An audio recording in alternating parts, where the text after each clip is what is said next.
कहानी की शुरुआत में हमारा मेन कैरेक्टर एक गेम को प्ले कर रहा होता है जिसे उसने अभी अभी कंप्लीट किया है और इस गेम को कंप्लीट करने में उसे लगभग 3 सालों का टाइम लगा है। पर वो ये कहता है कि ये गेम काफी आसान थी, पर मुझे कोई ऐसा गेम चाहिए जिसे मुझे कंप्लीट करने में लगभग 10 साल लगे। और वो इसी के बारे में सर्च करना शुरू कर देता है। पर तभी अचानक हम ये देखते हैं कि उसके सामने की स्क्रीन चेंज हो जाती है और वहाँ पर एक नोटिफिकेशन आती है कि हम तुम्हें एक ऐसा गेम प्रोवाइड कर रहे हैं जो कि कभी भी खत्म नहीं होगा। ये देखते ही वो काफी खुश हो जाता है और इस गेम के लिए अप्लाई कर देता है। पर वो ये देखता है कि उसके सामने यहाँ पर काफी सारे मोड्स हैं, जैसे कि इजी, मीडियम, हार्ड और साथ में एक और मोड होता है जिसका नाम है हेल मोड। और जैसे वो इस हेल मोड को प्रेस करता है तो उसके सामने एक और स्क्रीन आती है जिसके ऊपर ये लिखा हुआ था कि इसमें तुम्हें लेवल अप करने के लिए कम से कम 100 टाइम्स मोर एक्सपी चाहिए। जिसके बाद उसके सामने काफी सारे अलग अलग कैरेक्टर्स आ जाते हैं। पर वो ये देखता है कि यहाँ पर जो समनर का कैरेक्टर है उसका डिफिकल्टी लेवल काफी ज्यादा है, यानी कि डीमन लॉर्ड से भी काफी ज्यादा। इसे प्रेस करते ही उसके सामने एक मैसेज आता है कि तुम यहाँ पर सर्फ क्लास से स्टार्ट करने वाले हो और ये अभी बेटा टेस्टिंग में है। और सर्फ का मतलब तुम एक किसान या एक फार्मर ले सकते हो जो कि खेती बाड़ी करता है। ये सारा ताम झाम खत्म हो जाने के बाद हमारा मेन कैरेक्टर एक दूसरे वर्ल्ड में रिबॉर्न हो जाता है, जहाँ पर उसके मॉम डैड उसको देखकर काफी खुश हो रहे होते हैं और उसके डैड उसका नाम रखते हैं एलन।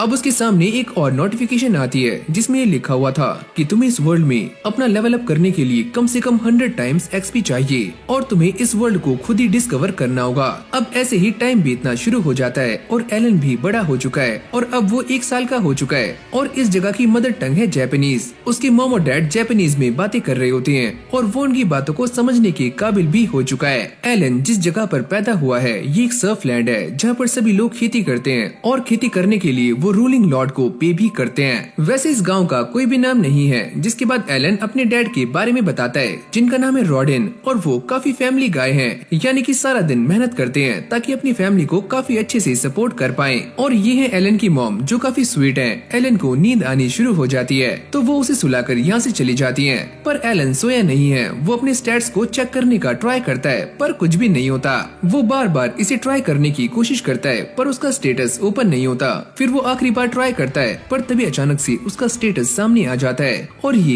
एक बुक है। वो ये चेक करता है कि इस किताब के अंदर उसका लेवल 1 है और वो एक समनर है। अगली पेज पे वो ये देखता है कि यहाँ पर उसकी स्किल्स के बारे में लिखा हुआ होता है। अगर वो इन स्किल्स का इस्तेमाल करता है तो उसकी एक्सपी पहले के मुकाबले काफी गुना खुद ही बढ़ सकती है। आगे बढ़ते हुए वो ये देखता है कि यहाँ पर इस वर्ल्ड के गॉड का मैसेज होता है जो कि एलन से माफी मांग रहे होते हैं क्योंकि उन्होंने एलन की ग्रिमोर को काफी लेट भेजा। एलन ये बात काफी अच्छे से जानता है कि वो इंसेक्ट्स को समन कर सकता है और वो ऐसा करने का ट्राई करता है पर इस बार भी कुछ भी नहीं होता और वो बार बार इसे ट्राई करता है। जिसके बाद वो ये सोचता है कि शायद मुझे पहले क्रिएट स्किल पर काम करना चाहिए। अब एलन अपनी क्रिएट स्किल का इस्तेमाल करता है जिससे उसके सामने एक इंसेक्ट वाला कार्ड आ जाता है जिससे वो इंसेक्ट को काफी आराम से समन कर पाता है। पर तभी अचानक से उसकी मॉम भी यहाँ पर आ जाती है और एलन घोड़ी बेचकर सो जाता है। जैसे कि वो जाग नहीं रहा है, वो आराम से सो रहा है, लेकिन अब उसे असली में नींद आने लगती है। पर तभी हम ये देखते हैं कि उसका ये इंसेक्ट वाला कार्ड उसकी ग्रिमोर में ऐड हो जाता है। अगली सुबह ये सारे अपनी दिनचर्या के काम कर रहे होते हैं और एलन घोड़ी बेचकर सो रहा है। फिर हमें एलन को दिखाया जाता है जो कि उड़ चुका है और वो अपनी ग्रिमोर से उसी कार्ड को देखता है और यहाँ पर एक इंसेक्ट को समन करने का ट्राई करता है और यहाँ पर एक काफी बड़ा ग्रास हॉपर आ जाता है, यानी कि उसने फाइनली एक इंसेक्ट को समन कर लिया है। एलन उसे ऑर्डर देने का ट्राई करता है, चलो मेरे लिए पानी लेकर आ, पर वो इसकी बात नहीं मानता। जिसके बाद एलन ये चेक करता है कि वो इसका कोई भी नाम रख सकता है और वो इसका नाम रखता है डैंका। जिसके बाद एलन डैंका की पावर्स को चेक करता है और वो इसे देखकर काफी खुश हो जाता है। ओए होए बल्ले बल्ले। एलन की मॉम उसकी आवाज सुनते ही यहाँ पर आ रही होती है पर तभी अचानक वो अपने सामने डैंका को देखती है और उससे काफी डर जाती है और डैंका को जोरदार लात मारती है। अब ऐसी प्रैक्टिस करते करते कुछ दिन बीत जाते हैं और एलन ये बताता है कि वो अब एच रैंक के बीस्ट को आराम से समन कर सकता है, लेकिन वो यहाँ पर एक छोटे से माउस को समन करता है जिसका नाम वो रखता है माउसी और वो उसके स्टैट्स को भी चेक करता है और वो किसी के भी बस 10 कार्ड्स ही स्टोर कर सकता है। रॉडिन भी सारा काम निपटाकर दोबारा से घर पर आ जाते हैं पर उनके कपड़ों पर काफी ब्लड लगा हुआ होता है। थेरेसिया ये देखकर काफी शॉक्ड हो जाती है और थेरेसिया एलन की मॉम है। ये सारा कुछ बस तब हुआ जब मैं हंटिंग कर रहा था, तो घबराओ मत। एलन ये बताता है कि उसके फादर एक सर्फ हैं, लेकिन वो हंटिंग भी करते हैं मौसम के हिसाब से। सुनो एलन, क्या तुम उसे देखना चाहोगी? वो एक काफी बड़ा बोर था। एलन भी उनके साथ जाने के लिए रेडी हो जाता है और अभी दोनों रास्ते में जा रहे होते हैं। एलन के डैड उसे काफी सारी बर्ड्स दिखाते हैं और वो ये बताते हैं कि ये सारी बर्ड्स एक साथ नॉर्थ में जा रही हैं। वैसे मैंने तुम्हारा नाम इन्हीं बर्ड्स के ऊपर रखा है। इनका नाम है एल्बा हेरॉन्स और तुम्हारा नाम है एलन, क्योंकि ये बर्ड्स अपने पंखों का इस्तेमाल करके कहीं भी जा सकते हैं। जिसके बाद रॉडिन उसे लेकर उसी जंगली बोर के पास आ जाते हैं। एलन उसे देखकर काफी शॉक्ड हो जाता है। ओयो अम्मा, ये तो काफी बड़ा है। और तभी यहाँ पर एक और बंदा आता है जिसका नाम है गैडा और वो ये कहता है, ओहो क्या बात, आज तुम अपने बेटे को भी लेकर यहाँ पर आए हो। चलो बेटे, इनको हेलो करो। हेलो अंकल, मेरा नाम है एलन और मुझे आपसे मिलकर काफी अच्छा लगा। अरे वाह यार, सच में तुम तो बात ही कर सकते हो। वैसे मेरी भी एक लड़की है जिसका नाम है करीना, पर वो इतनी सिविलाइज्ड नहीं है। वैसे अंकल, क्या आप मुझे ये बता सकते हो कि ग्रेट बोर काफी डरावने होते हैं और स्ट्रॉन्ग भी? गैडा उसे बताता है, अरे हाँ, ये बात एकदम सच है। वैसे भी ग्रेट बोर सी रैंक के मॉन्स्टर्स होते हैं जो काफी खतरनाक होते हैं। और हाँ बच्चे, एक ग्रेट बोर को हराने के लिए हमें कम से कम 20 लोग चाहिए। एलन ये सोचता है, तो चलो मुझे इससे एक बेंच मार्क मिल चुका है। फिर हमें 10 महीने बाद का सीन दिखाया जाता है जहाँ पर एलन की क्रिएट स्किल भी लेवल 2 की हो चुकी है और साथ में समन स्किल भी उसका लेवल भी 2 हो चुका है। यहाँ तक कि उसे एक एक्सपेंशन स्किल भी मिल चुकी है और उसकी ग्रीमोर का एक और पार्ट अनलॉक हो चुका है। एलन अब जी रैंक के मॉन्स्टर्स को काफी आराम से समन कर सकता है और साथ में उसे एक और स्किल भी मिली है और ये स्किल काफी कमाल की है। और हाँ, उसका कार्ड इन्वेंटरी स्पेस भी पहले के मुकाबले डबल हो चुका है। एलन फटाक से अपना सारा खाना खाता है और वो इन कार्ड्स को फ्यूज करने का ट्राई करता है, पर ऐसा कुछ भी नहीं होता क्योंकि ऐसा करने के लिए उसके पास इनफ एमपी नहीं होती। वो जी रैंक के बीस्ट को भी समन करने का ट्राई करता है, पर ऐसा नहीं होता, जिससे वो काफी उदास हो जाता है। फिर कहानी कुछ टाइम आगे जाती है जहाँ पर एलन की स्किल्स पहले के मुकाबले काफी गुना बढ़ चुकी हैं और अब वो हॉपर और मॉली को फ्यूज करता है, जिससे उसे एक और कार्ड मिल जाता है और ये कार्ड एक बर्ड का है जो कि जी रैंक की है। वो इसका नाम रखता है चैपी और जैसे वो इसे समन करता है तो ये बर्ड उसके सामने आ जाती है, यानी कि चैपी उसकी सेवा में हाजिर है। एलन ये देखकर काफी शॉक्ड हो जाता है कि चैपी वॉइस मिमिक काफी अच्छे से कर सकती है, यहाँ तक कि वो एलन की आवाज को हूबहू कॉपी कर रही होती है। जिसके बाद एलन बाकी सबको भी समन करता है और उनके साथ काफी देर खेलता है और साथ में उनसे कहता है कि वो अपनी एबिलिटीज का भी इस्तेमाल करें। ऐसे ही दोपहर हो जाती है जहाँ पर करीना एलन के साथ नाइट खेल रही होती है। ये दोनों खेलते हुए काफी मस्ती करते हैं। करीना उसके ऊपर एक के बाद एक अटैक्स करती है, पर एलन उसके सारे अटैक्स को बस डॉज कर रहा होता है। पर एलन ये सारा कुछ देखकर काफी शॉक्ड हो जाता है कि करीना सच में काफी फास्ट है और वो ये सोचता है कि मैंने अपनी सारे के सारे बफ्स एजिलिटी में लगा दिए हैं, पर फिर भी मैं इसका काफी मुश्किल से सामना कर पा रहा हूँ। और अगली पल वो एलन की स्वॉर्ड को भी तोड़ देती है। करीना के साथ प्रैक्टिस करते करते एलन की हालत काफी बुरी हो जाती है और वो थक कर लेट जाता है। फिर हमें ये दिखाया जाता है कि एलन की मॉम प्रेग्नेंट है। वो उनके पास जाकर उनकी हेल्प करता है और वो ये कहता है कि मैं भी आपके साथ जाऊंगा क्योंकि मॉम की टमी वीक हो चुकी है,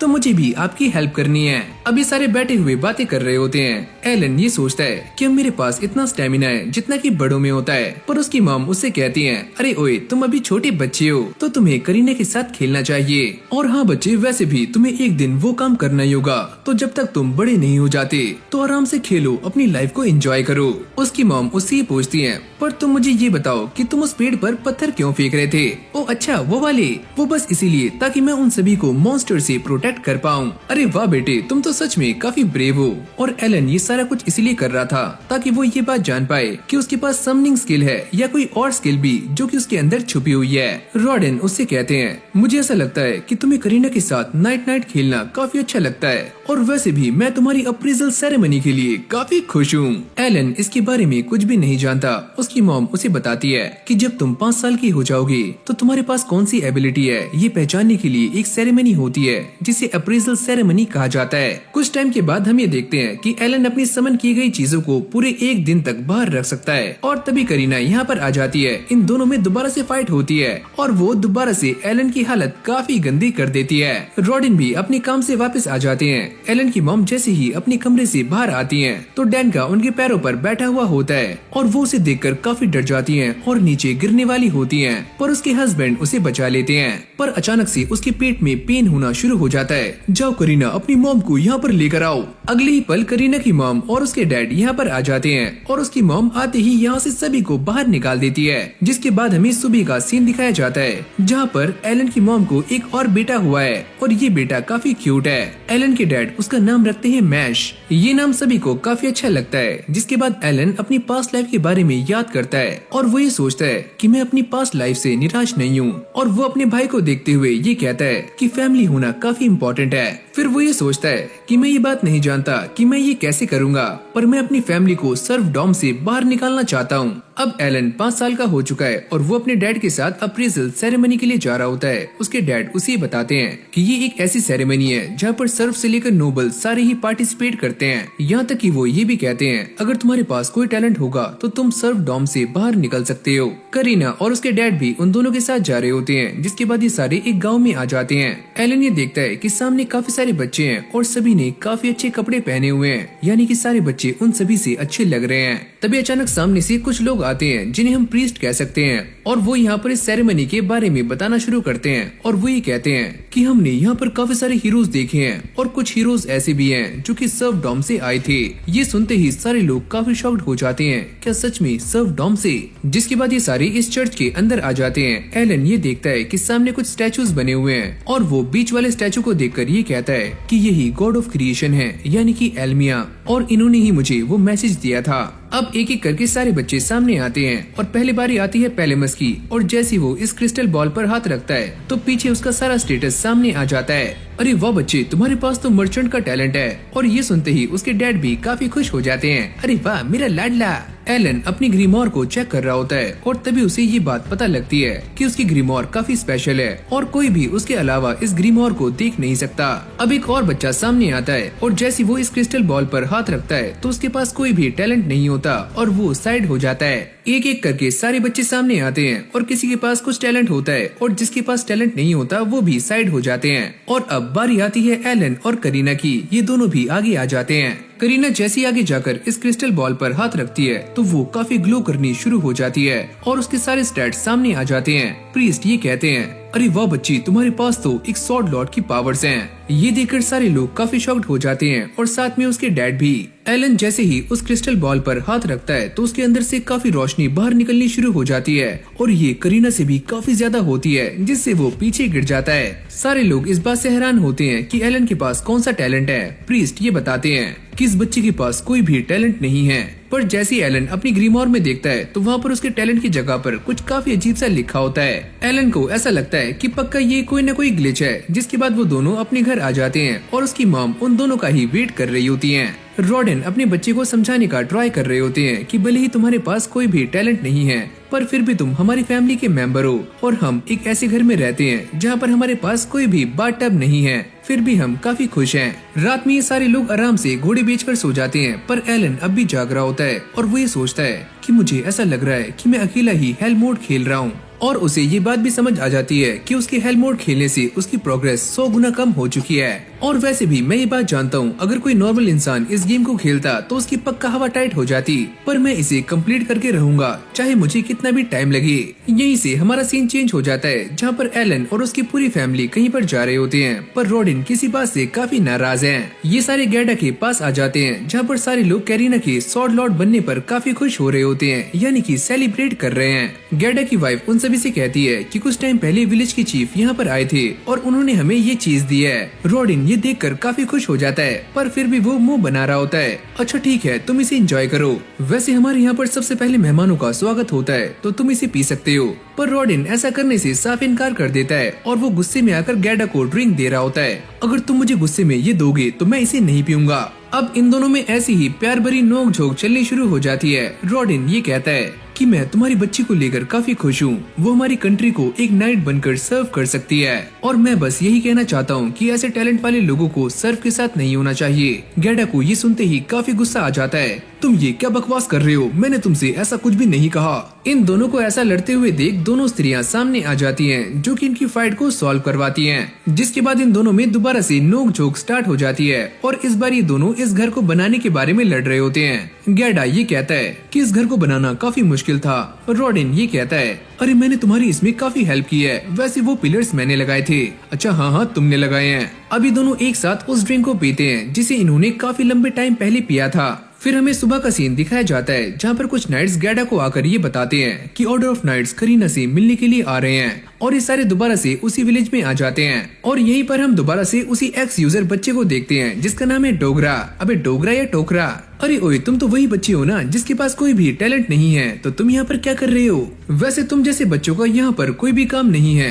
तभी करीना सामने आ जाती है। तुम इसके बारे में नहीं जानते, ये काफी स्ट्रॉन्ग है। अरे हाँ, मैं इसे काफी अच्छे से जानता हूँ, इसकी सारी क्लास ई है और ये एक सर्फ है। अगली पल ऑर्डर ऑफ नाइट्स यहाँ पर आ जाते हैं और वो करीना और गैडा को सामने बुलाते हैं और ये दोनों भागते हुए वहाँ पर चले जाते हैं। एलन भी करीना को देखकर काफी खुश होता है, जिसके बाद ये बंदा गैडा से कुछ कहता है और गैडा उन्हें जवाब देता है कि मेरी बच्ची अभी बस 5 साल की है और उसने आज तक कभी भी रियल स्वॉर्ड को नहीं छुआ है। और इस बंदे का नाम है ज़ेनोफ। वो ये कहता है अगर तुम्हारी बच्ची स्वॉर्ड लॉर्ड है तो तुम्हें दिक्कत कैसी है? देखो गैडा, अगर तुमने मुझसे झूठ बोला है कि तुम्हारी बच्ची एक स्वॉर्ड लॉर्ड है तो तुम्हें इसके बदले में सजा भी मिल सकती है। और हम इसी बात को पता लगाने के लिए कि तुम्हारी बच्ची एक स्वॉर्ड लॉर्ड है या फिर नहीं, उसके साथ एक डुएल करना चाहते हैं। पर गैडा इस चीज के लिए साफ मना कर रहा होता है। इस बच्ची को फाइट करनी होगी वरना हम इसे और इसकी पूरी फैमिली को यहीं पर खत्म कर देंगे। और अब एक नाइट यहाँ पर एक स्वॉर्ड लेकर आता है। करीना उस स्वॉर्ड को देखकर काफी खुश हो जाती है कि उसे असली में एक स्वॉर्ड चलाने को मिलने वाली है और वो इस डुएल के लिए हाँ बोल देती है। और अब एक नाइट करीना से लड़ने के लिए सामने आ जाता है और इन दोनों के बीच में डुएल स्टार्ट हो जाता है। करीना उसके ऊपर बार बार अटैक्स कर रही होती है पर ये नाइट उसके सारे अटैक्स को काफी आराम से ब्लॉक कर रहा होता है। एलन भी ये सारा कुछ देख रहा है और वो ये सोचता है कि हम दोनों ने काफी बार नाइट खेला है तो उससे करीना की स्किल्स काफी डेवलप हो चुकी हैं और वो लेवल 5 की हैं। अब ये बंदा दोबारा से करीना पर अटैक करता है पर करीना उससे बचकर पीछे हो जाती है। पर अगली पल ये उसके एक जोरदार किक मारता है। ये देखकर गैडा को काफी गुस्सा आ रहा होता है पर ये सारे नाइट्स उसको पकड़ लेते हैं। फिर हम करीना को देखते हैं जिसकी पावर्स धीरे धीरे अवेकन होनी शुरू हो जाती हैं, जिसके बाद वो काफी तेजी से जाकर इस नाइट पर अटैक्स करना शुरू करती है और इस बार वो इसे काफी मुश्किल से हैंडल कर पा रहा होता है। अगली पल वो इस नाइट की शॉट को भी तोड़ देती है और इस मैच को जीत जाती है, जिससे गैडा और करीना काफी खुश होते हैं और साथ में एलन भी। ये सारा कुछ होने के बाद ज़ेनोफ गैडा के पास जाता है और उससे अपनी बदतमीजी के लिए माफी मांगता है और वो ये कहता है कि चलो तुम्हारी बच्चे के फ्यूचर के बारे में डिसाइड करते हैं और तुम मेरे यहाँ पर इनवाइटेड हो। अरे हाँ, वो तो बात सही है पर मैं वहाँ पर आऊंगा या फिर नहीं वो मैं सोच कर बताऊंगा। वैसे तुम वहाँ पर अपने साथियों को भी ला सकते हो। अब अगले सीन में सारे विलेज चीफ के घर में आ जाते हैं जहाँ पर हम उसी बच्चे को भी देखते हैं जिसका नाम है टोकरा और वो अपने डैड के साथ होता है। जिसके बाद ज़ेनोफ ये बताता है कि मैं यहाँ पर इसलिए आया था ताकि मैं ये देख पाऊँ कि यहाँ पर सच में कोई स्वॉर्ड लॉर्ड है या फिर नहीं। और अब ये बात काफी अच्छे से क्लियर हो चुकी है कि इस विलेज में सच में एक स्वॉर्ड लॉर्ड है। और वो ये कहते हैं कि पहले हम ये सोच रहे थे कि इस विलेज का नाम तुम्हारे नाम पर रखा जाएगा, पर हमारे लॉर्ड के आदेश के मुताबिक हम ये सोच रहे हैं कि इस विलेज का नाम करीना विलेज रखा जाए क्योंकि यहाँ पर एक स्वॉर्ड लॉर्ड है, जो कि काफी कमाल की बात है। गैडा भी ये सुनते ही काफी खुश हो जाता है। फिर हम एलन को देखते हैं जो कि एक फ्रूट को अपने कपड़ों में छुपा लेता है और इन सभी की बातों को काफी गौर से सुन रहा होता है। ज़ेनोफ ये बताते हैं कि आज से 3 साल पहले काउंट की फैमिली में एक स्वॉर्ड लॉर्ड पैदा हुआ था पर वो हमारे मुताबिक सही से काम नहीं कर पाया, यानी कि हमारी एक्सपेक्टेशंस पे खरा नहीं उतरा। एलन भी इन सारी बातों को काफी गौर से सुन रहा होता है और वो ये सोचता है कि स्वॉर्ड लॉर्ड तो सिर्फ सर्फ, कमिनर या फिर बैरन सोशल क्लास में ही पैदा हो सकता है। ज़ेनोफ कहता है कि वो यहाँ पर इसलिए आया था ताकि वो सारे रिजल्ट्स को अच्छे से वेरीफाई कर पाए। यहाँ तक कि वो ये भी कहता है कि जब करीना 12 साल की हो जाएगी तो वो अकेडमी जा सकती है। जिसके बाद डोगरा ज़ेनोफ से ये पूछता है कि सच में कोई भी बच्चा अकेडमी में जाकर नाइट बन सकता है। वैसे भी हम कुछ टाइम के बाद इस विलेज में एक इंस्ट्रक्टर भेजने वाले हैं तो तुम्हें जमकर मेहनत करनी होगी जिससे तुम आसानी से अकेडमी में ज्वाइन कर सकते हो। लेकिन तभी ज़ेनोफ की नजर एलन पर जाती है और वो ये पूछते हैं काली बाल काली आंखें ये बच्चा है कौन? रॉडिन कहता है अरे ये मेरा लड़का है। गैडा कहता है अरे हाँ, ये इंसान मेरा काफी अच्छा दोस्त है, इसका नाम है रॉडिन। एक सेकंड, क्या तुम वही हो रॉडिन द बोर हंटर? अगर तुम वही हो तो तुमने मुझे इसके बारे में पहले क्यों नहीं बताया? और तुम मुझे इसके लिए माफ करना, तुम इस विलेज के लेजेंड हो और मुझे तुम्हारे सामने रिस्पेक्ट शो करनी चाहिए। रॉडिन को ये सारी बातें समझ नहीं आती। आखिरकार आप मेरा नाम कैसे जानते हो? वैसे हमारे बैरन को बोर का मीट काफी अच्छा लगता है और मैंने ये भी सुना है कि तुम ग्रेट बोर को हंट करने में काफी इम्पोर्टेंट रोल निभाते हो। वैसे ये बात मैं नहीं कह रहा हूँ, ये बात हमारे बैरन भी कहते हैं। ये सारी बातें सुनने के बाद रॉडिन उनको थैंक्स करता है। फिर हम देखते हैं कि रॉडिन और एलन अपने घर के लिए निकल जाते हैं और वो ये सोचता है कि मैं इस बात से काफी खुश हूँ कि मेरे जैसा एक आम इंसान भी बड़े लोगों से तारीफें पा सकता है। जिसके बाद एलन अपनी पॉकेट से कुछ फ्रूट्स को बाहर निकालता है जो कि उसने अपनी मॉम और अपने भाई के लिए बचाए होते हैं। और तभी उसके डैड भी अपनी पॉकेट से कुछ और फ्रूट्स बाहर निकालते हैं। अरे बेटे, मैंने भी कुछ ऐसा ही किया है। जिसके बाद ये दोनों ठहाके लगाकर जोर जोर से हंसते हैं। यानी कि इन दोनों ही बाप बेटे की जोड़ी काफी कमाल की है। कुछ टाइम ऐसे ही बीत जाता है और एलन की समनिंग स्किल भी लेवल 3 की हो चुकी है और अब वो एफ रैंक के क्रिएचर्स को भी काफी आराम से समन कर पाता है। यहाँ तक कि उसका कार्ड इन्वेंटरी स्पेस भी पहले के मुकाबले काफी गुना बढ़ चुका है और एलन इससे काफी खुश होता है। और जब उसने पहली बार समनिंग स्किल को लेवल अप किया था तो उस बात को 2 साल बीत चुके हैं। जिसके बाद ये सारे दोबारा से घर में आ जाते हैं और एलन की मॉम दोबारा से प्रेग्नेंट होती है। रॉडेन ये कहते हैं, मुझे ऐसा लगता है कि मुझे अपने बच्चे का नाम दोबारा से सोचना चाहिए। पर वो ये कहती हैं, तुमने मुझसे वादा किया था कि अगर इस बार लड़की होगी तो उसका नाम मैं सोचूंगी। तभी अचानक से एलन के पास द गॉड ऑफ क्रिएशन का मैसेज आता है और वो अपने डैड से पता करता है कि उनके हाथ पर लगा हुआ घाव सही हो गया और वो उसे सारी कहानी बताना शुरू करते हैं कि कैसे उन्हें ये चोट लगी थी और अब वो पहले से ठीक हैं। यहाँ तक कि वो अपने बच्चे को एक ऐसे मोमेंट के बारे में बताते हैं जो कि काफी रेयर मोमेंट होता है, जहाँ पर तुम्हारी बॉडी बिल्कुल भी थकान महसूस नहीं करती और तुम्हारी बॉडी एनर्जी से भर जाती है। और वो भी ये सोचता है शायद इस वर्ल्ड में लेवल अप होने को ऐसे ही डिस्क्राइब करते होंगे। लेकिन भाई अब भी इस बच्चे का लेवल 1 है क्योंकि उसने अभी तक किसी भी मॉन्स्टर को जान से नहीं मारा है। पर उसके सामने सबसे बड़ी दिक्कत ये है कि सर्फ इस विलेज से बाहर नहीं जा सकते, वो सिर्फ बोर हंटिंग ही कर सकते हैं। उसके डैड उसे समझाते हैं कि हंटिंग कोई खेल नहीं है, ये काफी डेंजरस है और इसमें तुम्हारी जान भी जा सकती है। रात में ये सारे घोड़े बेचकर सो जाते हैं पर एलन अब भी जागा हुआ है और वो गॉड ऑफ क्रिएशन के मैसेज को पढ़ता है जिससे वो काफी खुश हो जाता है। लगता है उन्होंने वो ग्लिच सही कर दिया। यहाँ तक कि उसे ये बात भी क्लियर हो जाती है कि वो इस वर्ल्ड में ई रैंक पर इसलिए है क्योंकि वो हेल मोड खेल रहा है। पर वो ये देखकर काफी खुश हो जाता है कि डेवलपर ने उसे उसका एक अलग सिस्टम दिया है जहाँ पर वो अपना रियल स्टेटस चेक कर सकता है। वो ये देखकर काफी शॉक्ड हो जाता है कि उसकी काफी सारी स्किल्स एस रैंक की हैं। वो अपनी पावर्स को इस्तेमाल करने के लिए डैंका का यूज करता है जिससे डैंका की सारी एबिलिटीज +1 से काफी गुना बढ़ जाती हैं और अब वो डैंका को भी यहाँ पर समन कर लेता है। अगली पल उसकी मॉम भी यहाँ पर आ जाती हैं और वो ये पूछती हैं कि तुम अभी तक सोई नहीं। पर वो अपने सामने डैंका को देखती हैं और उसे कुचलकर मार देती हैं। सुबह के टाइम में एलन के डैड अपने काम पर जा रहे होते हैं और वो उन्हें गुड बाय करता है। एलन काफी सारी फ्यूजन कॉम्बिनेशन को ट्राई कर चुका है पर उसने अभी तक किसी और को अनलॉक नहीं किया है और वो इसे एक और बार ट्राई करता है और उसे एक न्यू कार्ड मिल जाता है। जैसे ही एलन उसे अपने सामने समन करता है तो वो ये देखता है कि एक छोटा सा एप्पल है जिसके हाथ और पैर हैं और इसके पास एक काफी स्पेशल एबिलिटी भी है। एलन इसका नाम रखता है एप्पो और उसे ये कहता है कि वो अपनी इस एबिलिटी का इस्तेमाल करे जिससे ये एप्पल जमीन में घुस जाता है और उसके ऊपर लगी हुई ये टहनी काफी बड़ी हो जाती है। अब यहीं से हमारा सीन चेंज हो जाता है जहाँ पर हम ये देखते हैं कि एलन और करीना नाइट नाइट खेल रहे होते हैं और वो करीना के इस बार काफी सारे अटैक्स को आसानी से डॉज कर पाता है पर फिर भी उसकी हालत काफी खस्ता हो जाती है। पर करीना को भी ये बात समझ आ जाती है कि एलन पहले के मुकाबले काफी टफ हो चुका है। वो भी ये चेक करता है कि उसकी स्वॉर्ड मास्टर स्किल भी लेवल 3 की हो चुकी है। अब वो अपनी एक और स्किल को लेवल अप करने का ट्राई करता है जिससे वो सामने पत्थर को थ्रो करता है और ऐसा वो 20,000 बार कर चुका है पर अब भी उसकी स्किल लेवल अप नहीं होती जिससे वो काफी निराश हो जाता है। लेकिन उसने अपने पास में काफी सारे एपोस को समन कर लिया है और वो यहाँ पर एक छोटा सा गार्डन बना चुका है जिसके अंदर से काफी अच्छी खुशबू आ रही होती है और इससे उसे एक और बात भी क्लियर हो जाती है कि इससे उसका एमपी को रिकवर करने का टाइम 6 घंटे से 5 घंटे हो चुका है। रात में ये सारे बैठे हुए रॉडेन का इंतजार कर रहे होते हैं पर तभी अचानक से उन्हें बाहर से किसी के चिल्लाने की आवाज आती है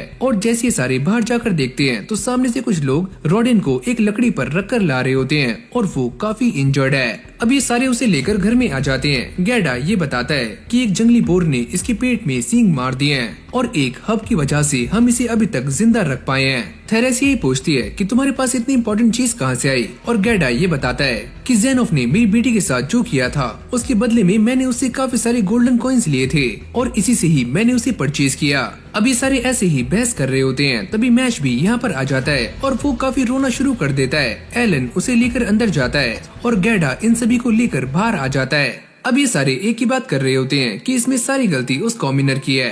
एलन गैडा से पूछता है क्या ये बात सच है, जिसके बाद गैडा एलन को सारा कुछ बताना शुरू करता है कि कैसे वो हंटिंग करते हैं और कैसे वो कुछ टाइम पहले चीफ के पास गए थे जिन्होंने उनसे कहा था कि वो इसके अंदर कॉमिनर्स को भी शामिल करें। और जैसे कि तुम ये बात जानती हो कि जेनोफ ने रॉडेन को सभी के सामने काफी अच्छा टाइटल दिया था तो इसीलिए सभी को ऐसा लगा कि अगर बोर हंट में रॉडेन उनके साथ होगा तो सारे के सारे कॉम्यूनर्स सेफ होंगे। वैसे भी हमें ये बात पसंद नहीं आई थी, पर फिर भी हम चीफ के ऑर्डर को रिफ्यूज नहीं कर पाते। जिसके बाद गैडा ये बताता है कि किसी भी कॉम्यूनर ने प्रैक्टिस नहीं की थी और इसलिए उन्होंने उन कॉम्यूनर्स को काफी आसान काम दिया था कि वो इस जंगली बोर का ध्यान भटकाएं। लेकिन वो सारे के सारे लोग बोर को देखकर काफी डर जाते हैं और यहाँ से भागना शुरू कर देते हैं और एक कॉम्यूनर नीचे गिर जाता है तो रॉडेन उसे बचाने के लिए सामने आता है तो ये जंगली बोर उसके ऊपर अटैक कर देता है, जिससे रॉडेन काफी दूर जाकर गिरता है और वो काफी इंजर्ड भी हो जाता है। अब प्रेजेंट में गैडा ये बताता है कि हमने उस बोर को जान से मार दिया है और कल मैं रॉडेन के हिस्से का मीट लेकर यहाँ पर आ जाऊंगा, और ये बोलते ही वो यहाँ से चला जाता है। अब अगली सुबह जैसे ही रॉडेन की आंख खुलती है तो सारे लोग उसे देखकर काफी खुश हो जाते हैं, पर एलन ये सोचता है कि वो इस वर्ल्ड में बस लेवल अप करने के बारे में सोच रहा है, पर उसके पास कोई भी पर्पस नहीं है और बिना पर्पस के लेवल अप करना एकदम बेकार है। और वो ये सोचता है कि इस वर्ल्ड में जो भी लोग रह रहे हैं ये चीज उनके लिए कोई गेम नहीं है, वो अपने आप को जिंदा रखने के लिए हर वो कोशिश कर रहे हैं जो कि उनसे बनती है। अब गैडा भी उस मीट को लेकर रॉडेन के पास आ जाता है और वो ये कहता है, अरे ओए भाई चिंता मत करना, हम पूरे विंटर्स तुम्हारा ध्यान रखने वाले हैं। एलन भी पटाख से खड़ा हो जाता है और वो अपने डैड से ये कहता है, अरे डैड आप बस रेस्ट कीजिए और बाकी काम मेरे ऊपर छोड़ दीजिए, और हाँ मैं अपनी फैमिली को एकदम सेफ रखने वाला हूँ। ये सुनते ही वो सारे लोग काफी हक्के बक्के रह जाते हैं। जब अगली सुबह एलन पानी भर रहा होता है तो वो पानी की 2 बकेट को भर लेता है। सारे लोग उससे कहते हैं कि ये तुम्हारे लिए काफी भारी हो जाएगा, पर वो इसे काफी आराम से उठा लेता है और चलता है। अब ये ऐसे ही अपने बारे में सोचता हुआ जा रहा होता है। यही से हमारा सीन चेंज होता है जहाँ पर हम ये देखते हैं कि गैडा एलन को पोटैटोज हार्वेस्ट करना सिखाता है। अरे बच्चे तुम्हें बस एक काम करना है कि इसे जड़ से पकड़कर खींचना है, और एलन भी ऐसा करने का ट्राई करता है पर वो एक हाथ का इस्तेमाल कर रहा होता है। अरे ओए बच्चे तुम्हें एक हाथ का इस्तेमाल नहीं करना, जरा दोनों हाथ लगाओ। लेकिन वो एक ही हाथ से इन सारे पोटैटोज को काफी आराम से बाहर निकाल लेता है। गैडा उससे कहता है, मैं ये बात पहले से ही जानता था कि तुम काफी टफ हो, लेकिन जितना मैंने सोचा था तुम उससे भी ज्यादा स्ट्रॉन्ग निकले।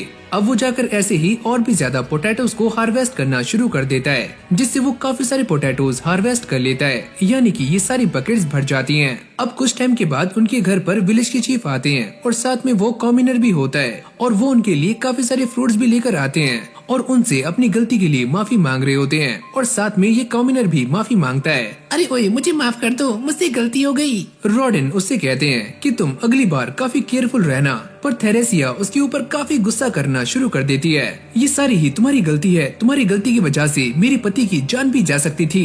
मेरा मन तो ऐसा कर रहा है कि मैं तुम्हें जान से मार दूं।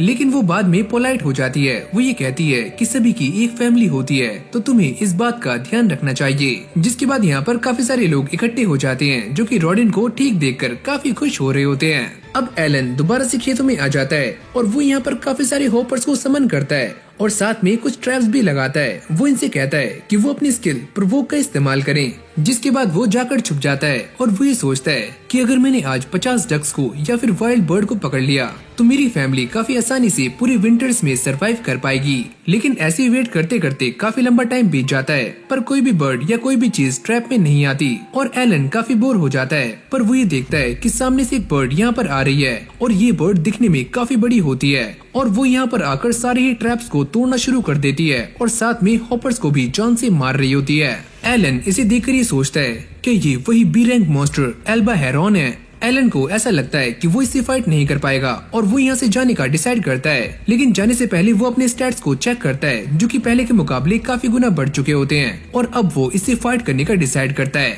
अब एलन उसके ऊपर एक पत्थर फेंक कर मारता है और उसके ऊपर अपनी स्टिक से भी अटैक करता है, पर ये बर्ड एलन पर एक जोरदार अटैक करती है जिससे वो काफी दूर जाकर गिरता है। ये देखकर वो यहाँ पर काफी सारे फीडोस को भी समन करता है जो कि इस बर्ड पर अटैक करना शुरू करते हैं, पर ये बर्ड काफी स्ट्रॉन्ग होती है जो कि इन फीडो को भी मारना शुरू कर देती है। वो दोबारा से उस पर अटैक करने के लिए आगे जाता है पर ये बर्ड एलन के एक जोरदार पंचा मारती है जिससे उसकी हालत काफी खराब हो जाती है और उसके सारे के सारे समनिंग क्रिएचर भी खत्म होने शुरू हो जाते हैं, जिससे एलन को ये बात समझ आ जाती है कि वो इससे काफी वीक हो चुका है। लेकिन ये बर्ड अब भी एलन पर अटैक करने के लिए उसके ऊपर आ जाती है और जैसे ये उसे मारने वाली होती है तो एलन इसे अपनी स्वॉर्ड से रोक लेता है, पर ये एल्बा हेरॉन उसके ऊपर काफी भारी पड़ रही होती है। जिसके बाद हम ये देखते हैं कि एलन यहाँ पर कुछ इंसेक्ट्स को समन करता है जो कि इस एल्बा हेरॉन की एनर्जी को ड्रेन करना शुरू कर देते हैं, यानी कि उसे सक कर रहे होते हैं। लेकिन ये एल्बा हेरॉन उन सभी को काफी आराम से जान से मार देता है। जिसके बाद एलन यहाँ पर कुछ और इंसेक्ट्स को समन करता है और अब ये सारे मिलकर इस एल्बा हेरॉन को काफी आराम से धूल चटा देते हैं। जिसके बाद एलन इस एल्बा हेरॉन को लेकर अपने घर के पास में आ जाता है और सभी को ये बताता है कि ये पीछे ही पास में लैंड हो गया था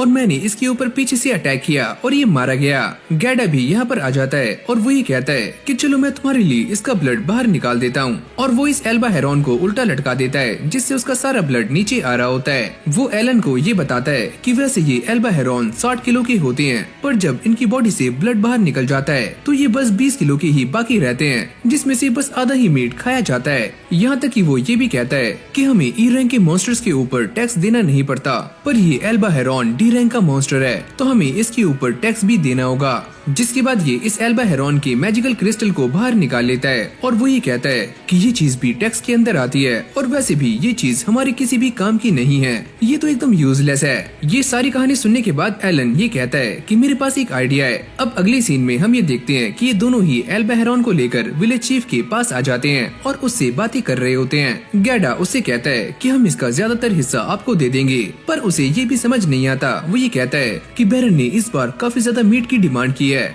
लेकिन गैडा उसे मैजिकल क्रिस्टल दिखाता है पर उसे इसमें भी इंटरेस्ट नहीं होता और अब ये दोनों विलेज चीफ को टॉर्चर करना शुरू कर देते हैं। एलन भी ऐसा नाटक कर रहा होता है कि उसे काफी भूख लगी हुई है। ये सारा कुछ देखने के बाद विलेज चीफ उन दोनों की बातों को मान जाता है। अब एलन विलेज चीफ से ये कहता है कि हम फ्यूचर में भी ऐसा कर सकते हैं कि हम आपको इसका कुछ सामान दे दें और बाकी मीट हम रख पाएं। अरे हाँ एलन, तुम एकदम सही कह रहे हो, और वैसे भी इसे पकड़ना काफी मुश्किल है, क्यों है ना विलेज चीफ। और वो इन दोनों की बातों में आ जाते हैं और इनकी बातों को मान लेते हैं। यहीं से हमारी कहानी चेंज हो जाती है। एलन दोबारा से खेतों में आ जाता है जहाँ पर वो दोबारा से ट्रैप लगाते हैं और दो एल्बा हेरॉन्स यहाँ पर आ जाते हैं। एलन फिर से सकर्स को समन करता है जो कि इनकी सारी एनर्जी को ड्रेन करना शुरू कर देते हैं और अब ये सारे मिलकर इन दोनों ही एल्बा हेरॉन्स को काफी आराम से जान से मार देते हैं। जिसके बाद वो इन सारे के सारे समन्स को दोबारा से कार्ड में कन्वर्ट करके ग्रीमोर में ऐड कर देता है। ये सारा कुछ करने से उसे 200 एक्सपी मिल जाती है और उसका लेवल भी 2 हो जाता है। वो अपने स्टैट्स को भी चेक करता है। इतनी मेहनत करने के बाद भी ये स्टैट्स ज्यादा बूस्ट नहीं होते,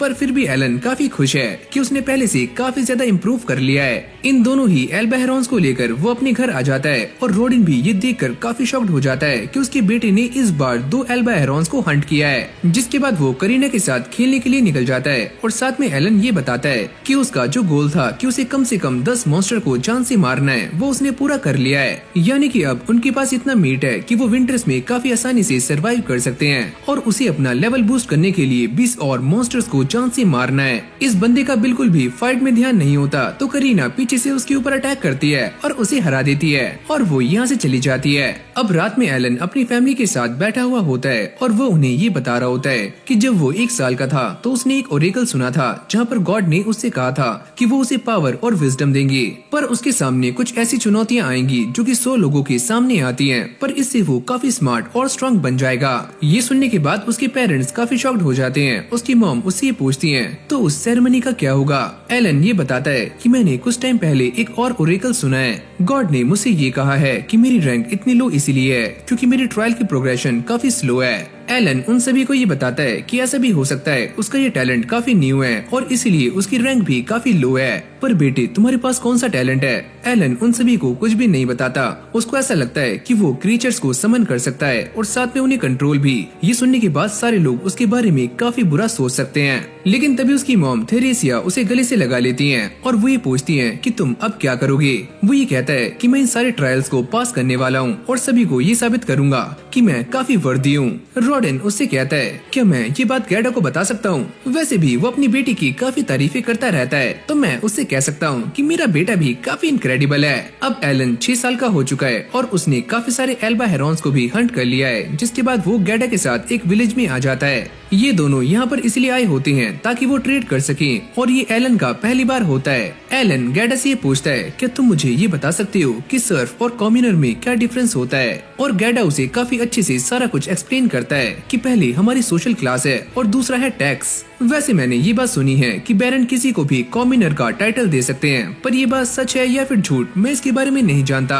ये दोनों ऐसे ही बातें करते करते एक शॉप में आ जाते हैं जहाँ पर वो सामने वाले बंदे को कुछ मीट के पीसेस देते हैं और वो उन्हें बदले में सॉल्ट दे देता है, यानी कि नमक। और ऐसे ही ट्रेड करते करते उन्हें काफी सारा खाना और वुड मिल जाती है और एलन ये बताता है कि एक पैकेट मीट के बदले में हमें 4 दिन की वुड मिल जाती है, जिसे हम काफी आसानी से 4 दिनों तक जला सकते हैं। अगली बार एलन ट्रेड करने के लिए अकेला ही इस विलेज में आता है और वो एक शॉप में आने के बाद सॉल्ट को बाय कर रहा होता है। वो ये पूछता है कि इस सॉल्ट को बाय करने के लिए कितने पैसे लगने वाले हैं या फिर क्या सामान लगेगा। ओ अच्छा, इसे बाय करना है तो 5 सिल्वर्स। जिसके बाद वो एक फ्रूट के ठेले पर आ जाता है और ये वाला फ्रूट काफी महंगा होता है। ऑनर ये बताता है कि तुम्हारे पास जो एक मीट का पैकेट है उसके बदले में बस एक ही फ्रूट आने वाला है। एलन ये सारी बातें सोचता हुआ जा रहा होता है और साथ में वो इन सारी बातों को अपनी ग्रीमोर में भी नोट कर लेता है। वो ये भी सोचता है कि उसे कितने एल्बा हेरॉन्स को हंट करना है। जिसके बाद वो एक शॉप में आ जाता है और ये पता करता है कि आपके पास कोई ऐसी मेडिसिन है जिससे एमपी को रिकवर किया जा सके। अरे नहीं बच्चे, हमारे पास इतना एडवांस कुछ भी नहीं है। पास में ही उसे काफी सारे हर्ब्स मिल जाते हैं जिसे वो अपनी ग्रीमोर में ड्रॉ कर लेता है और वो एक हर्ब के बारे में इस मालिक से पूछता है और वो ये कहता है, अरे मेरे पास वो वाला हर्ब नहीं है, अगर होता भी तो मैं उसे सेल नहीं करता और वैसे भी वो वाला फ्लावर मैं पहले ही बेच चुका हूँ, जिसकी वजह से मैं काफी ज्यादा निराश हूँ। एलन उससे ये पूछता है, क्या आप गैडा की बातें कर रहे हो? और वो ये कहता है, अरे हाँ मैं उसी की बातें कर रहा हूँ। एक दिन वो मेरी शॉप में आ गया और वैसे भी मुझे वो फ्लावर उसे नहीं देना था जो कि 5 गोल्डन कॉइन्स का था, पर वो मुझसे जिद करने लगा कि उसे ये 3 गोल्डन कॉइन्स में चाहिए। और ये सारा इंसिडेंट होने के बाद से ही ये टकला काफी नाराज है। एलन उससे कहता है कि आपने वो जो मुलेट से फ्लावर दिया था उसकी वजह से ही मेरे फादर आज जिंदा हैं, तो आप इस मीट के बॉक्स को रख सकते हो। जिसके बाद वो एक वेपन की शॉप में आ जाता है जहाँ पर काफी सारे वेपन्स रखे हुए होते हैं और यहीं पर हम उसी बच्चे को देखते हैं जिसका नाम है डोगरा यानी कि टोकरा। और वो ये पूछता है कि तुम्हें हमारी शॉप से क्या चाहिए, जल्दी बोलो। अरे मुझे कुछ भी नहीं चाहिए। और ये बोलते ही एलन यहाँ से जा रहा होता है, पर डोगरा उसके ऊपर अटैक कर देता है। तुम यहाँ से कहीं भी जा नहीं सकते और वैसे भी जब तक तुम मेरे सर्वेंट नहीं बन जाओगे मैं तुम्हें यहाँ से जाने नहीं दूंगा, समझे? अबे ओए चपड़ गंजू, शांत हो जा और तू चाहे कोई सा भी वेपन लेकर आ सकता है, मैं तुझसे लड़ने के लिए तैयार हूँ। ये सुनते ही डोगरा की काफी ज्यादा फट जाती है और वो यहाँ से भाग जाता है, लेकिन वो एक स्टिक लेकर दोबारा से यहाँ पर आता है और एलन पर अटैक्स करना शुरू कर देता है। पर एलन भी उसके सारे अटैक से काफी आराम से डॉज कर रहा होता है। जिसके बाद वो उसकी स्टिक को भी गिरा देता है और बाद में डोगरा हार जाता है। कहानी दोबारा से एलन के घर पर आती है जहाँ पर रॉडिन पहले के मुकाबले काफी ठीक फील कर रहे होते हैं और अब उनके घर में एक और लड़की आ चुकी है जो कि है एलन की छोटी बहन। जिसके बाद ये सारे बच्चे मैदान में आ जाते हैं और प्रैक्टिस कर रहे होते हैं। डोगरा भी यहीं पर है और साथ में करीना इस बंदे को शॉट चलाना सिखा रही होती है। एलन उस बच्चे को नोटिस कर रहा होता है और वो ये कहता है कि सच में ये बच्चा काफी अच्छे से कर रहा है, मुझे ऐसा लगता है कि इसके पास स्पीयर यूजर का टैलेंट है। अब रात में रॉडिन और गैडा घर पर आ जाते हैं और वो थेरेसिया और बाकी सबको ये बता रहे होते हैं कि बैरन ने हमें बुलाया था और वो ये चाहते हैं कि हम जिस बोर को उन्हें मार कर देते हैं उसकी काउंटिंग हम 10 से 15 कर दें और इसके लिए वो ये चाहते हैं कि इस बार भी हम कॉम्यूनर्स को अपने साथ हंट करने दें। और सबसे बड़ी दिक्कत की बात ये है कि अगर ये सारे ऐसा नहीं कर पाए तो बैरन यहाँ पर कुछ और नए सर्फ ले आएंगे, यानी कि इसका मतलब साफ है कि जो सर्फ हंट नहीं कर सकते उनकी जमीनें उनसे छीन ली जाती हैं। गैडा ये कहता है एक और काफी बड़ी दिक्कत की बात है कि वो ये चाहते हैं कि हम अगले साल 20 बोर्ड्स को हंट करें, यानी कि इस बार 15 और अगले साल 20। रॉडिन भी इन सारी चीजों के लिए तैयार नहीं होता और एलन उनसे कहता है कि अगर आपने उनकी ये बातें मान ली तो अगली बार वो आपसे कुछ ज्यादा ही एक्सपेक्ट करेंगे। रॉडिन उससे पूछता है तो क्या तुम ये चाहते हो कि हम अपने साथ कॉम्यूनर्स को ऐड करें? एलन कहता है कि हाँ बिल्कुल सही कहा, पर गैडा ये कहता है कि वो सारे एकदम यूजलेस हैं, लेकिन आपको उन्हें यूजफुल बनाना होगा और वैसे भी मेरे पास विजडम है जो कि मुझे लॉर्ड एल्मिया ने दी है। सीन चेंज होता है और ये तीनों ही हंट करने के लिए रेडी हो चुके हैं और इनका साथ देने के लिए सामने सारे के सारे कॉम्यूनर्स खड़े हुए हैं जो कि खुद तो मरने वाले हैं और साथ में इन्हें भी लेकर डूबने वाले हैं। अब ये सारे के सारे बोर हंट करने के लिए एकदम रेडी हो जाते हैं। रॉडेन और बाकी सभी इन्हें एलन के तरीके से सिखाने वाले हैं ताकि ये सारे काफी जल्दी सीख जाएं, क्योंकि ये सारे एक नंबर के नूब हैं। जिसके बाद ये सारे बोर हंट करने के लिए विलेज से बाहर आ जाते हैं और एलन एक माउंटेन को देख रहा होता है और वो ये बताता है कि ये एक व्हाइट ड्रैगन माउंटेन है। यहाँ तक कि वो ये भी कहता है कि उसने एक कहानी सुनी है कि यहाँ पर एक मिथिकल व्हाइट ड्रैगन रहता है जो सच में काफी खतरनाक है। यहीं से हमारा सीन चेंज हो जाता है, जहाँ पर ये सारे के सारे कॉम्यूनर्स बोर को हंट कर रहे होते हैं और उसे अपने पीछे लाने का ट्राई कर रहे होते हैं। अब ये सारे एक साथ मिलकर उसको रोक लेते हैं। रॉडेन और बाकी सभी उसे मारने के लिए आगे पहुँच जाते हैं। एलन इनसे कहता है कि तुम भी आगे जाओ और वो भी ऐसा ही करते हैं। जिसके बाद ये सारे मिलकर इस जंगली बोर को काफी आराम से निपटा देते हैं, जिससे इन सभी का लेवल अप हो जाता है, क्योंकि ये बोर सी रैंक था और इससे इन्हें काफी सारी एक्सपी मिल जाती है और ये सारे काफी खुश होते हैं। यहाँ पर कुछ कॉम्यूनर्स पानी भर रहे होते हैं। एलन उनसे कहता है, क्या तुम मेरे डैड से बात कर सकते हो? क्या मैं बोर हंट कर सकता हूँ, वो भी स्पीयर से? अरे नहीं, ऐसा नहीं हो सकता। अगर मैंने इस बारे में बात की तो रॉडेन मेरी खाट खड़ी कर देंगे। वैसे मैं तुम सभी को देखकर काफी जलता हूँ, क्योंकि मुझे भी शिकार करना है, लेकिन मेरी वाइफ प्रेग्नेंट है तो मुझे उसके लिए सेफ रहना होगा। जैसे ही एलन को ये पता लगता है कि ये इंसान एक बूचर है तो वो उसे लेकर एल्बा हेरॉन्स के पास आ जाता है। एलन उससे कहता है कि वो इन्हें बूचर करे, जिसके बदले में वो उसे एल्बा हेरॉन्स के 2 मीट के पैकेट देगा। जिसके बाद वो ये कहता है कि वो अपनी फैमिली को सर्व से कॉम्यूनर्स में लाना चाहता है, जिसके लिए उसे 50 गोल्ड कॉइंस चाहिए और इसलिए वो इन एल्बा हेरॉन्स को बेचने वाला है। जिसके बाद ये सारे के सारे सर्व्स दोबारा से बोर हंट करने के लिए आ जाते हैं और इस बार उनके साथ कुछ नए कॉम्यूनर्स भी होते हैं और ये अपनी वही पुरानी स्ट्रेटेजी का इस्तेमाल करते हैं, जिससे वो इस बोर को काफी आराम से जान से मार देते हैं, जिससे इन सभी का दोबारा से लेवल अप हो जाता है। फिर हम एलन को देखते हैं और उसका भी लेवल अप हो चुका है और अब उसका लेवल है 3। जिसके बाद वो ये कहता है कि वो अपने समन किए गए क्रिएचर को अपने 50 मीटर के दायरे में कहीं पर भी समन कर सकता है। फिर हमें 3 महीने बाद का सीन दिखाया जाता है, जहाँ पर एलन और करीना इस विलेज के चीफ के घर से वापस आ रहे होते हैं और ये दोनों ही न्यू ईयर की पार्टी को एंजॉय करके आ रहे हैं और विलेज चीफ ने इन दोनों को काफी सारा सामान भी दिया होता है और ये दोनों ही काफी खुश होते हैं। जिसके बाद ये दोनों गैडा के घर पर आ जाते हैं और ये सारे मिलकर न्यू ईयर को सेलिब्रेट करते हैं। तभी ये बात सामने आती है कि इस बार इन सभी ने 15 बोर्ड्स का कोटा पूरा कर लिया है और इसीलिए विलेज चीफ भी काफी खुश हैं। रॉडेन ये कहता है, अगर सारा कुछ ऐसे ही चलता रहा तो इस बार हम काफी आसानी से 20 बोर्ड्स को भी जान से मार देंगे और ये सारा कुछ एलन की वजह से हो रहा है। उसका नया प्लान काम कर गया। तभी गैडा ये देखता है कि एलन के पीछे एक बोतल रखी हुई होती है और वो ये कहता है, अरे ओए तुम्हारे पास ये क्या है? एलन उसे ये बताता है कि विलेज चीफ ने उसे ये लिकर की बोतल दी है और वो ये कहता है कि ये बस मेरी है और मैं इसे तुम्हें नहीं दूंगा। ये सुनते ही गैडा काफी नाराज हो जाता है। वैसे तुम इसके लिए काफी छोटे हो तो तुम इसका क्या करोगे? एलन उससे कहता है, वैसे अगर आप दोनों मुझे कॉन्टेस्ट में हरा दोगे तो मैं ये आपको दे दूंगा, लेकिन हाँ अगर मैं जीत गया तो आप मुझे बोर हंट में स्पीयर से अटैक करने दोगे। ये सुनते ही वो दोनों काफी शॉक्ड हो जाते हैं, लेकिन बाद में मान जाते हैं। जिसके बाद एलन और गैडा एक दूसरे के आमने सामने बैठे हुए होते हैं और ये दोनों ही आर्म रेसलिंग करने वाले हैं और हमें ये पता लगता है कि एलन ने अपने सारे पॉइंट्स अपनी स्ट्रेंथ पर लगाए हुए हैं और जैसे ही ये मैच स्टार्ट होता है तो गैडा एलन को हरा रहा होता है, पर तभी अचानक हम ये देखते हैं कि एलन उसे काफी खतरनाक धोबी पछाड़ देता है और गैडा को एक ही झटके में हरा देता है। वैसे इन्हें देखकर मुझे ऐसा लगता है कि इनके स्टैट्स 150 से 200 के बीच में है। अब बारी आती है रॉडेन की, जो कि एलन के सामने आकर बैठ जाते हैं और इन दोनों में आर्म रेसलिंग स्टार्ट हो जाती है। शुरू में ऐसा लगता है कि एलन उन्हें हरा देगा, पर तभी अचानक हम ये देखते हैं कि रॉडेन एलन को काफी आराम से हरा देते हैं। अरे यार सच में डैड के स्ट्रेंथ वाले स्टैट्स 300 से भी ज्यादा हैं। ये दोनों ही इस फाइट को जीत चुके हैं। जिसके बाद ये सारे बैठकर आराम से ड्रिंक कर रहे होते हैं। एलन ये सोचता है कि इन दोनों की स्ट्रेंथ को देखकर ये तो पता लग गया है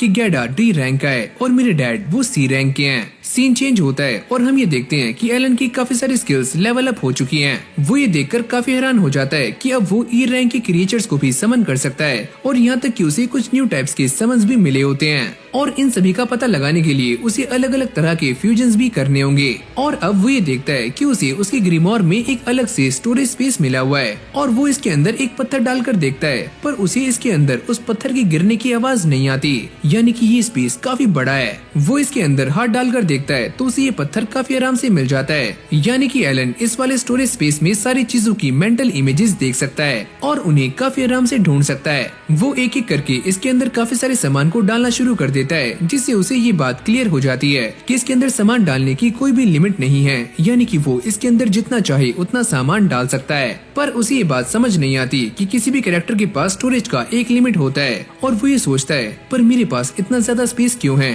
कहीं इसके पीछे कोई रीजन तो नहीं है, कोई ऐसा रीजन जिसकी वजह से ये स्किल मेरे लिए काफी ज्यादा इम्पोर्टेंट हो। नेक्स्ट सीन में हम ये देखते हैं कि एलन एक ई रैंक क्रिएचर को समन करने का ट्राई करता है, पर यहाँ पर कुछ भी नहीं होता क्योंकि उसके पास कोई भी ई रैंक का मैजिकल स्टोन नहीं है। यानी कि ई रैंक के क्रिएचर्स को समन करने के लिए उसे मैजिकल आइटम्स की जरूरत पड़ने वाली है, जिसके बाद वो अपने रूम में आ जाता है और कुछ सामान ढूंढना शुरू कर देता है और फाइनली उसे वो चीज मिल जाती है जो कि उसका बैग है, जिसके अंदर काफी सारे पैसे रखे हुए होते हैं और कुछ मैजिकल स्टोन भी। एलन उस स्टोन को लेकर बाहर आ जाता है और अब वो एक ई रैंक के क्रिएचर को समन करने का ट्राई करता है, लेकिन इस बार भी वो फेल हो जाता है, जिसके बाद वो इस मैजिकल स्टोन को अपनी ग्रीमोर में डाल देता है और तभी अचानक से यहाँ पर एक ई रैंक के क्रिएचर का मैजिकल कार्ड अपीयर हो जाता है जो कि एक बटरफ्लाई का कार्ड होता है। और जैसे एलन उसे समन करता है तो वो ये देखकर काफी शॉक्ड हो जाता है कि ये वाली बटरफ्लाई काफी बड़ी है, जिसके बाद वो एक और क्रिएचर को समन करता है और ये दिखने में एक काफी खतरनाक टाइगर लग रहा होता है। एलन इसका नाम रखता है टामा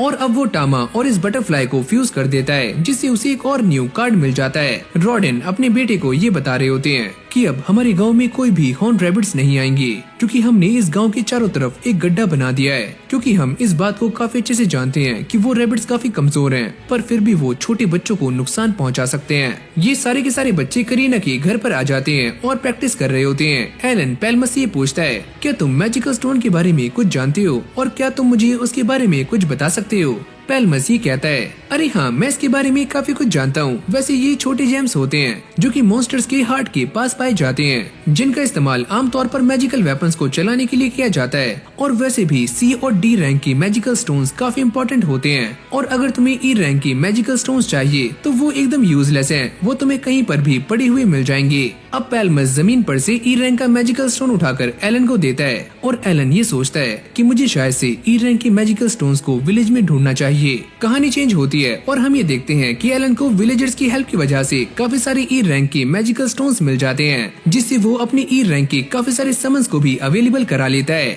वो इन सभी की एबिलिटीज को भी ट्राई करने के बारे में सोच रहा होता है, पर तभी अचानक से उसकी एक बर्ड यहाँ पर आ जाती है जो कि एलन को वार्न कर देती है। और तभी हम ये देखते हैं कि यहाँ पर भी एक जंगली बोर आ जाता है जो कि एलन की तरफ काफी तेजी से भागता हुआ आ रहा होता है। जैसे ये उसके ऊपर अटैक करता है तो एलन काफी इंजर्ड हो जाता है और उसकी बीन सामने आ जाती है जो कि एलन को हील करना शुरू कर देती है। ये बटरफ्लाई भी अपनी मैजिक का इस्तेमाल करती है जिससे इस बोर को नींद आनी शुरू हो जाती है।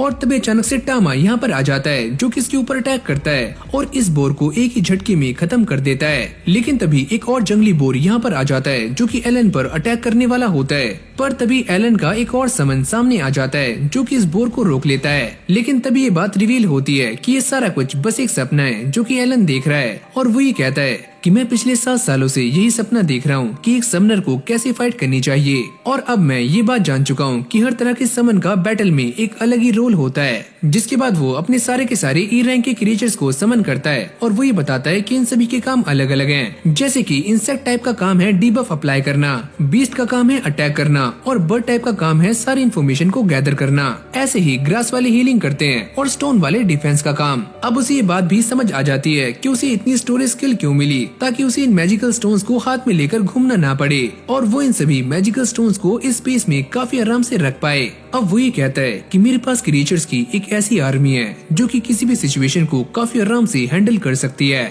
और ये एक तरह की अल्टीमेट पावर है जो कि मुझे डीमन लॉर्ड से भी काफी स्ट्रॉन्ग बनाती है। तो इसी के साथ ये वाला पार्ट भी यहीं पर एंड हो जाता है और अगले पार्ट के लिए आप मुझे नीचे कमेंट कर सकते हो। जैसे कि आप सब जानते हो कि ये एक ऑनगोइंग एनिमे है, तो जैसे जैसे इसके एपिसोड्स आते रहेंगे वो सारे आपको हमारे चैनल पर देखने को मिल जाएंगे। तो चलो फिर आज की इस वीडियो को यहीं पर एंड करते हैं और मैं मिलता हूँ आपसे एक और न्यू फ्रेश वीडियो के साथ। तब तक के लिए टेक केयर, गुड बाय।